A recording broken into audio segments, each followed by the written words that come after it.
여러분, 오늘 말씀은 영생을 이루는 사랑에 대한 말씀인데요. 영생이라고 하는 것은 영원한 생명을 말하는 거예요. 사실 사람은 영원히 살 수 있는 게 아니잖아요. 기껏해야 100년, 아주 오래 살면 150년까지도 살 수 있어요. 그리고는 사람은 죽지 않습니까? 실제로 여러분 길을 가다 보면 장례식장이 있잖아요. 그곳이 뭐 하는 곳이냐면 죽은 사람이 가는 곳인데 그 죽은 사람을 애도하는 곳이 바로 장례식장이라는 거예요. 사람은 이 죽음을 피해갈 수가 없어요. 나는 영원히 살고 싶어요 해도 할 수가 없어요. 사람은 때가 되면 다 죽어야 되는 거예요. 그러면 사람이 영원히 살려면 어떻게 될까요? 오늘 본문에 보면 바로 그걸 설명하고 있는 거예요. 실제로 25절에 보면 어떤 율법 교사가 예수님께 나와 물었어요. 누가복음 10장 25절에 보면 어떤 율법 교사가 일어나 예수를 시험하여 이르되 선생님, 내가 무엇을 하여야 영생을 얻으리까? 즉 예수님께 내가 뭘 해야 영생을 얻겠습니까? 라고 물었던 거예요. 그러면 이 율법 교사는 정말 몰라서 물었던 걸까요? 영생의 비결을 몰라서 물었습니까? 사실 그게 아니라는 거예요. 실제로 이 사람은요, 율법 교사거든요. 즉 당시 율법을 어느 사람들보다도 가장 잘 아는, 오늘날로 말하면 교수와 같은 사람이에요. 그렇기 때문에 영생의 비결, 이걸 너무나도 잘 알고 있죠. 그런데 왜 물었습니까? 25절에 보면 예수를 시험하기 위해, 즉 예수님을 시험하기 위해 그랬다는 거예요. 무슨 시험입니까? 만약 예수님께 물었는데 예수님께서 나 그거 모른다 라고 해버리면 예수님은 지적 능력이 떨어지시는 분이다 라면서 공격할 수 있고, 만약 틀리면 그것 봐라, 예수님은 말씀도 전혀 모르는 무식한 사람이다 라고 말하기 위해 시험했던 겁니다. 이걸 우리 예수님께서 너무 잘 아시잖아요. 그렇기 때문에 예수님께서 다시 되묻는 거예요. 26절에 보면, 누가복음 10장 26절에 보면 예수께서 이르시되 율법에 무엇이라 기록되었으며 네가 어떻게 읽느냐라고 물었더니 27절에 대답하여 이르되 내 마음을 다하며 목숨을 다하며 힘을 다하며 뜻을 다하여 주 너의 하나님을 사랑하고 또한 내 이웃을 내 자신같이 사랑하라 하였나이다 라고 했더니 28절에 예수께서 이르시되 내 대답이 옳도다, 이를 행하라, 그리하면 살리라, 그렇게 말했던 거예요. 여기에서 영생에 대한 아주 중요한 비결을 말해 주었죠. 그게 무엇입니까? 하나님 사랑하고 이웃을 사랑하는 것이다. 뭐라고요? 우리 어린이 여러분 뭐라고요? 하나님을 사랑하고 이웃을 사랑하는 거다. 여러분, 이게 굉장히 중요한 거지 않습니까? 여러분, 영원히 사는 비결이 하나님 사랑하고 이웃 사랑하는 거래요. 사람들이 이 사실을 의외로 잘 몰라요. 그냥 사람들은 죽으면 끝이겠지, 뭐 있겠나, 그렇게 생각을 하고 그냥 막연하게 이 땅에서 그냥 착하게 살면 극락 가겠지, 그렇게 생각한다는 거예요. 그런데 그거는 영생의 비결이 아니에요. 요한복음 3장 16절에 이렇게 말하거든요. 하나님이 세상을 이처럼 사랑하사 독생자를 주셨으니 이는 그를 믿는 자마다 멸망하지 않고 영생을 얻게 하려 하심이라. 즉 영생의 비결은 하나님을 믿는 거라는 거예요. 독생자 예수 그리스도를 믿어야 영생을 얻는다는 겁니다. 믿는다라는 게 뭐예요? 다른 말로 말하면 사랑한다는 의미예요. 실제로 서로 사랑하게 되면 믿는 거 아니겠습니까? 실제로 남녀가 결혼하게 되면 서로 사랑해서 결혼하는데 그 이후에는 믿음으로 가는 거거든요. 서로 사랑해서 결혼했는데 자꾸 의심하고 사랑을 표현하지 않고 다른 사람을 좋아하고 그러면 믿음이 깨지는 거예요. 그렇기 때문에 하나님을 믿는다는 건 뭐냐? 하나님을 사랑하는 거예요. 어떻게 사랑해야 돼요? 27절을 다시 한번 봐보면 네 마음을 다하며 목숨을 다하며 힘을 다하며 뜻을 다하여 주 너의 하나님을 사랑하고, 하나님 어떻게 사랑해야 되느냐? 마음을 다해야 된다. 목숨을 다해야 된다. 힘을 다해야 된다. 뜻을 다하여 사랑하라는 거예요. 마음을 다하고 목숨을 다하고 힘을 다하고 뜻을 다한다는 게 무슨 말이에요? 전인격적으로 내가 가지고 있는 모든 것을 가지고 다 사랑해라는 의미예요. 실제로 마음이라는 건 내 내면이잖아요. 목숨은 존재고 힘은 능력이고 뜻은 생각이에요. 즉 내가 가지고 있는 모든 전인격적인 것을 가지고 하나님을 사랑해라. 그것이 영생의 비결이다. 그렇게 이야기했던 거예요. 우리 모든 성도님들도 우리 어린이 친구들도 하나님을 진심으로 사랑해서 영생을 이루시기를 주의 이름으로 축원합니다. 이렇게 예수님께서 영생의 비결에 대해 설명하니까요, 이 율법 교사가 또 질문하는 거예요. 무슨 질문이었냐면 29절에 보면 그 사람이 자기를 옳게 보이려고 예수께 여짜오되 그러면 내 이웃이 누구니까? 즉 나의 이웃이 누구냐라는 거예요. 갑자기 왜 이 사람이 이웃 얘기를 하느냐면 앞서 예수님이 영생의 비결이 하나님 사랑하고 이웃 사랑하는 거라고 말하지 않았습니까? 그런데 생각을 해보니까 자기는 너무 이웃을 잘 사랑하고 있는 거예요. 실제로 이 사람은 이웃을 누구라고 생각했냐면 자기 동족인 유대인이라고 생각했어요. 왜냐하면 유대인들은 아브라함의 후손 아닙니까? 유대인들은 하나님을 믿는 사람들이거든요. 그러니까 당연히 이 사람들은 하나님께 구원받아 영생을 이루고 나머지 사람들은 세리나 죄인이나 이방인들은 구원받지 못할 존재로 여겨서 아예 상종도 안 하고 밥도 안 먹었던 거예요. 그런데 지금 자기를 돌아보니까 유대인들에게 내가 너무 잘하고 있는 거예요. 돈 빌려달라면 돈 빌려주고, 이사 간다고 하면 도와주고, 생일이 되면 생일 챙겨주고, 너무 잘하고 있으니까 인정받고 싶었던 거예요. 그러니까 29절에 보면 그 사람이 자기를 옳게 보이려고 칭찬받고 싶어 그랬다는 겁니다. 사실 우리도 보면 이런 마음이 다 있지 않습니까? 내가 누군가에게 잘했어요. 그러면 인정받기를 원하잖아요. 예를 들어 우리 친구 같은 경우에 학교에 갔는데요, 옆에 친구가 숙제를 깜빡하고 안 하고 온 거예요. 그러니까 급하게 옆에 있는 친구를 막 도와줬어요, 숙제를. 그러니까 선생님이 야, 니 너무 잘했다. 옆에 친구가 곤란할 때 네가 도와줬구나. 그런 칭찬을 해주기를 원하잖아요. 직장에서도 마찬가지잖아요. 직장에서 급한 일이 있어가지고 야근까지 해가면서 프로젝트를 완성했어요. 그런데 아무도 모르는 거야. 그럼 좀 섭섭하잖아요. 그런데 그때 사장이 나타나서는 아니라고, 내가 다 봤다고, 당신 늦게까지 일하는 건데 다 봤다고, 이런 사람이 회사에 있어야 된다라면서 승진까지 시켜주는 거예요. 얼마나 좋겠어요. 바로 율법 교사에게도 이런 마음, 나 지금 이웃을 너무 잘 사랑하고 있어, 나를 인정해줘 라는 마음으로 질문했던 겁니다. 그러면 예수님께서는 그래, 너 참 잘했다, 이웃을 정말 잘 사랑하고 있구나 라면서 칭찬하고 영생 받을 자격이 있어, 그렇게 이야기해 주면 얼마나 좋겠습니까? 그런데 예수님은 이 사람에게 진정한 이웃이 누구인가를 설명해 주기 위해 한 가지 이야기를 하셨어요. 그 이야기가 뭐죠? 우리가 너무나 잘 아는 강도 만난 한 사람의 이야기예요. 이야기는 이런 거예요. 어떤 사람이 예루살렘에서 여리고로 내려가고 있는 길에 강도를 만난 거예요. 강도가 나타나서는 돈 내라! 그런 거예요. 그러니까 돈을 안 주니까 그 자리에서 막 때려가지고 돈을 빼앗고 옷까지 빼앗아서 달아난 거예요. 이게 얼마나 심하게 때렸던지 피를 철철 흘리면서 거의 죽을 지경에 놓이게 된 거예요. 상황이 얼마나 힘듭니까? 돈은 다 빼앗기고 옷은 다 벗겨진 채로 피는 흘리면서 죽어가고 있는 그런 상황이었다는 거예요.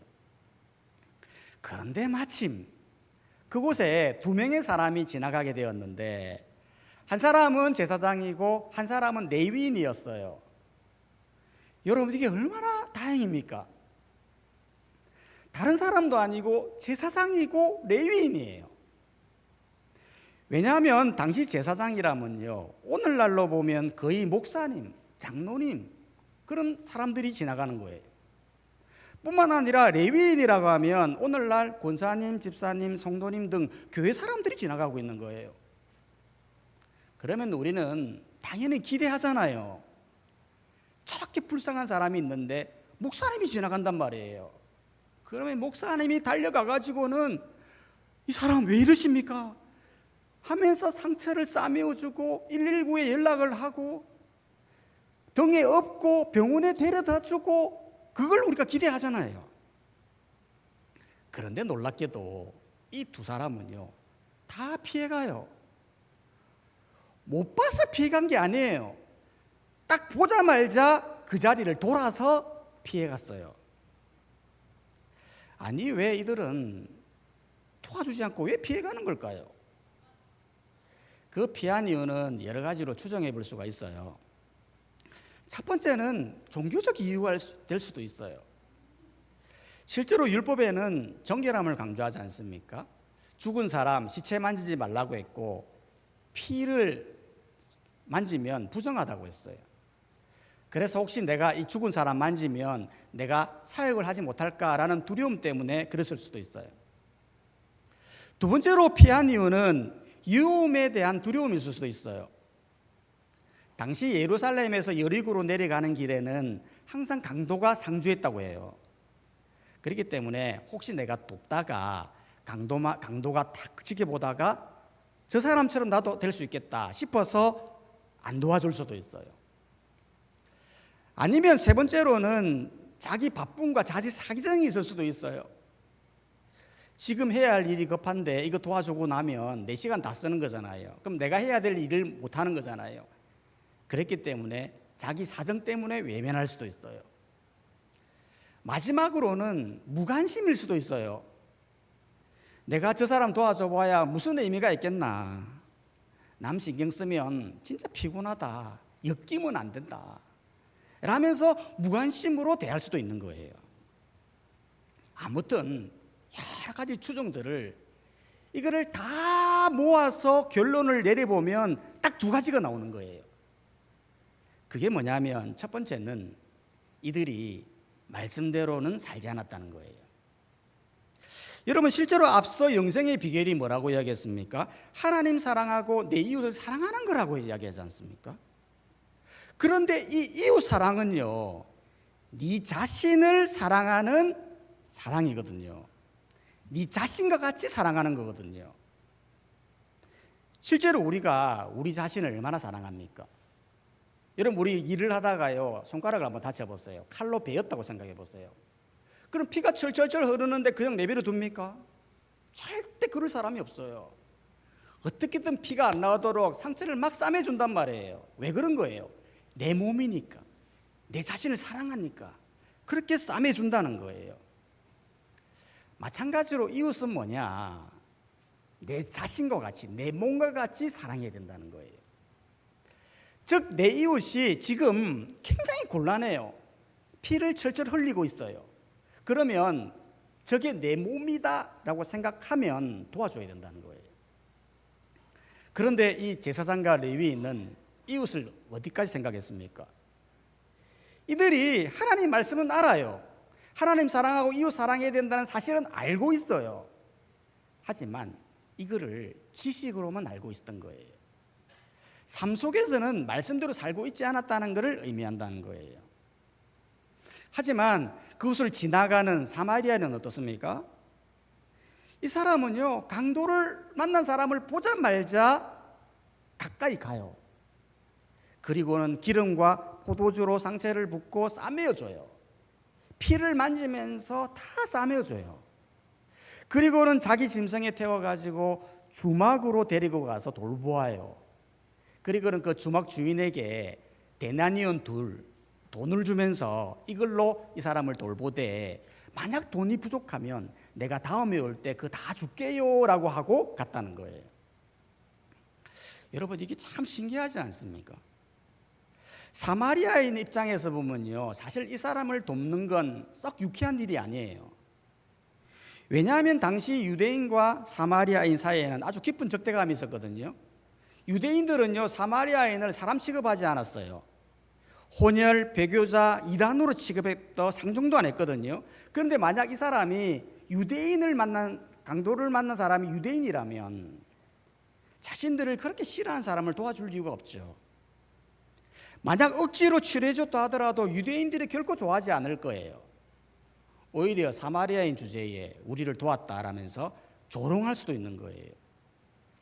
또한 이 사람 치료하려면 돈과 시간과 정성이 얼마나 많이 들어갑니까? 그렇기 때문에 돕는다고 하는 것은 꽤 유쾌하지 않다는 거예요.